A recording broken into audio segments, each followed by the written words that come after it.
Hey everyone, गृहस्थी की रोज रोज की छोटी मोटी समस्याओं को आसान करने वाली मेरी ये आज की वीडियो आपको बहुत ज्यादा पसंद आएगी, क्योंकि यहाँ पर आपको मिलेंगे ढेर सारी समस्याओं के समाधान जिनसे हम डेली लाइफ में जूझते ही रहते हैं।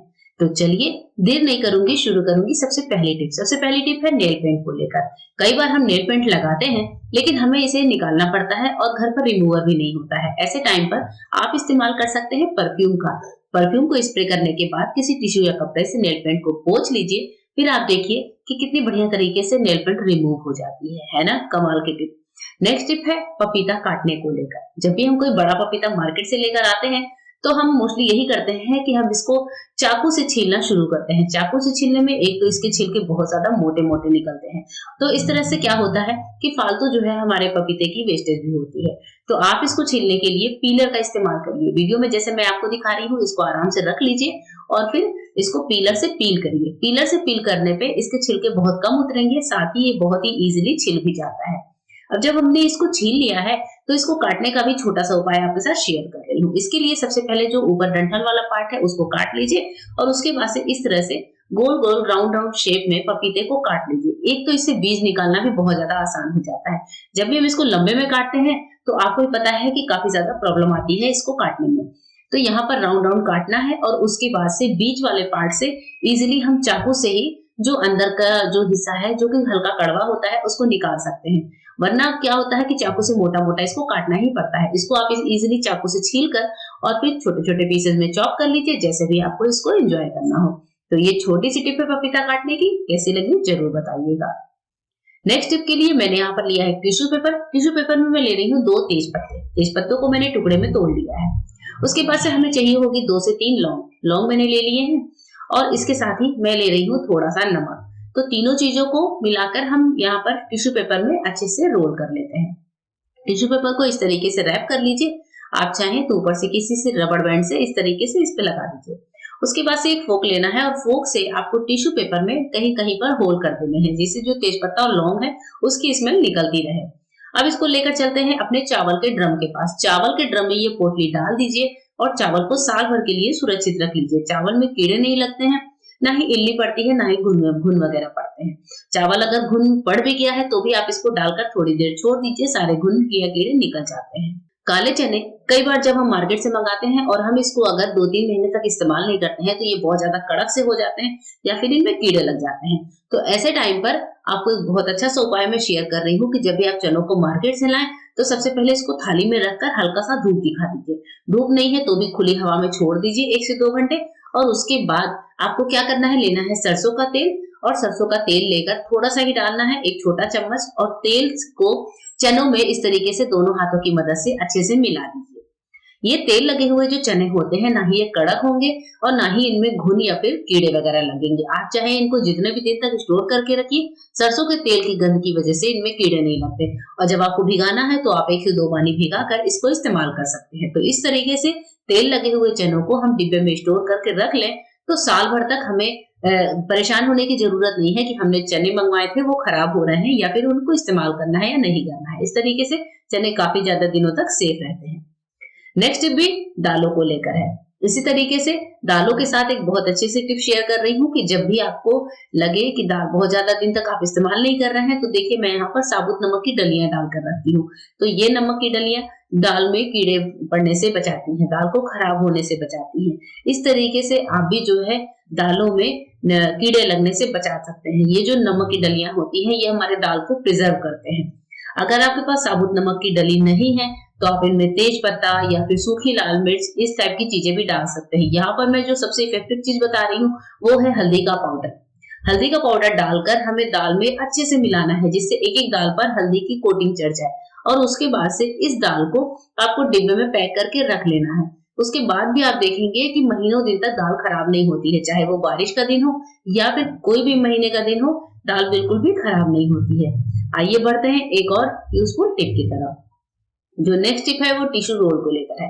टिश्यू रोल का जो लास्ट वाला हिस्सा होता है कई बार बहुत ज्यादा खुलता रहता है, इसमें से जो टिश्यू है वो खराब होती रहती है। ऐसे टाइम पर इसको ट्रायंगल शेप में हमें फोल्ड करना है, एक ढक्कन लेना है और एक कटोरी में पानी लेना है। ढक्कन को पानी में डिप करना है और ढक्कन को इस तरह से टिश्यू के ऊपर रखकर दबाना है। 1 से 2 बार करते ही आप देखेंगे थोड़ा तेजी से प्रेस करेंगे, जिससे हमारे टिश्यू रोल जो है बहुत अच्छे से टिश्यू में चिपक जाता है। इस तरीके से 1 से 2 बार करते ही टिश्यू चिपक जाता है और टिश्यू रोल बार-बार खुलता नहीं है। आइए देखते हैं एक और यूजफुल टिप। यूजफुल टिप जो है वो लहसुन छीलने को लेकर है। कई बार हम लहसुन छीलते हैं लेकिन हमारे नेल्स में बहुत ज्यादा पेन होता है। तो जरूरी नहीं है कि सबके नेल्स बड़े ही हो या फिर सबको लहसुन छीलना पसंद भी हो।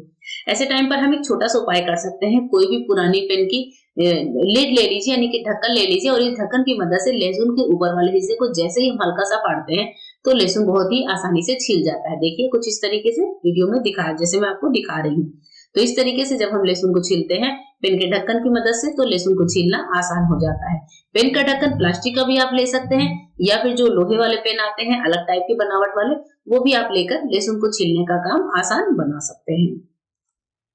आइए एक और यूजफुल टिप बताती हूँ, जो कि है इस तरह के ढक्कन को लेकर ऊपर वाला पार्ट निकाल दीजिए और ग्लूगन की मदद से एक जो साबुत ढक्कन है जिसमें से हमने कुछ भी नहीं निकाला है उसके चारों तरफ ये चीजें चिपका दीजिए। अब इसके बाद से आपको इस तरह का कोई पाइप वगैरह लेना है और इसमें ढक्कन में इस पाइप को लगा देना है। इस तरीके का हम एक जुगाड़ बना रहे हैं जो कि हमारे लिए एक यूजफुल ऑर्गेनाइजर का काम करेगा। नीचे भी हमने एक ढक्कन लगा दिया और इस तरीके से ये हमारा बहुत ही बढ़िया सा टूल बनकर रेडी हो गया है, जो वॉश बेसिन के पास या फिर अपने वॉशरूम में आप रखकर इस्तेमाल कर सकते हैं। इसमें आप पेस्ट, ब्रश, इस टाइप की चीजें, कंघी वगैरह लगाकर रख दीजिए, देखने में काफी ज्यादा सुंदर लगता है।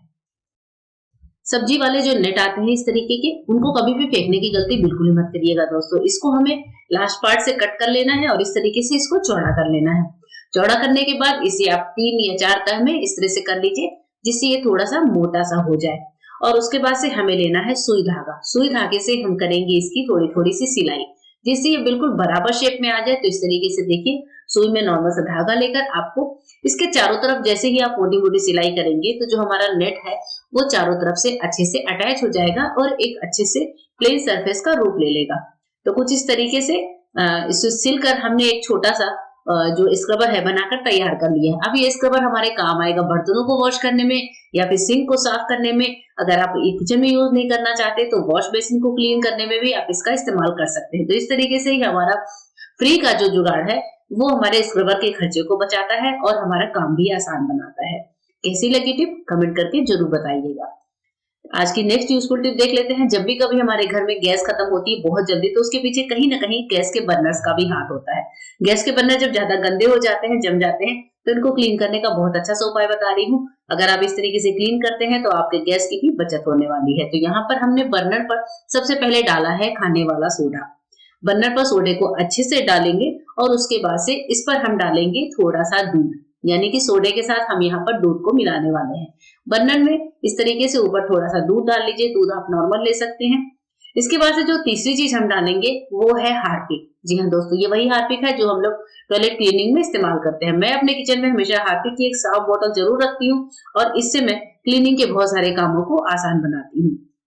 अब यहाँ पर देखिए जब हमने इसको डाल लिया है तो किसी ब्रश की मदद से जो हार्पिक है और सोडा दूध वगैरह है उसको हम बर्नर के पे अच्छे से रब कर देंगे। बर्नर पर रब करने के बाद हमें करना यह है कि इसको हम कम से कम 20 से 25 मिनट के लिए छोड़ देंगे। तो चलिए 20 से 25 मिनट तक छोड़कर और फिर मैं आपको दिखाती हूँ कि हमारे बर्नर कितने क्लीन हुए हैं। तो दोस्तों बर्नर को रखे हुए हमें 30 मिनट हुए थे। 30 मिनट के बाद वापस से जो दूध है वो हार्पिक के साथ मिलाते हैं तो छेने का रूप ले लेता है और छेना जो होता है किसी भी जगह की गंदगी को काटने का काम करता है। इसके बाद से हम इसी ब्रश से या फिर किसी भी टूथब्रश से, पुराने टूथब्रश से बर्नर को अच्छे से रब कर लेते हैं। कई बार ऐसा होता है कि अगर इससे आपका बर्नर साफ नहीं हो रहा है तो आप यहाँ पर थोड़े से विनेगर का भी इस्तेमाल कर सकते हैं, लेकिन बर्नर के जो छेद हैं वो बहुत अच्छे से खुल जाते हैं। इसको मैं आपको वॉश करके भी दिखाती हूँ और नॉर्मल पानी से वॉश कर लिया। देखिए मेरे बर्नर बिल्कुल साफ हो चुके हैं। बस अब इन बर्नर को पानी से अच्छे से सुखाकर हम अपने गैस को प्रॉपर यूज करेंगे तो हमारे जो है गैस की भी बचत होगी और जो बर्नर जो लाल जलते हैं वो भी काफी बढ़िया फ्लेम में जलने लगेंगे। इस तरह के थैले होते हैं घर में, जो कपड़े के थैले होते हैं, साड़ी वगैरह की दुकान पे मिलते हैं। इनको आप कट करके छोटे छोटे टुकड़े बनाकर रख सकते हैं। इससे क्या होता है कि कभी कभी किचन में अचानक दूध गिर जाता है, तेल गिर जाता है या फिर पानी ही गिर जाता है तो हमें अचानक से कोई कपड़ा हाथ नहीं आता। तो ऐसे टाइम पर ये छोटे छोटे कपड़ों की कतरन बनाकर अगर हम रख लें तो ये कभी जूते साफ करने में, कभी किचन की छोटी मोटी क्लीनिंग में हर जगह काम आते हैं। तो ऐसी कतरन बनाकर मैं रखती हूँ। आप इसका इस्तेमाल कैसे करते हैं कमेंट में जरूर बताइएगा। मिलते हैं मेरे नए वीडियो में।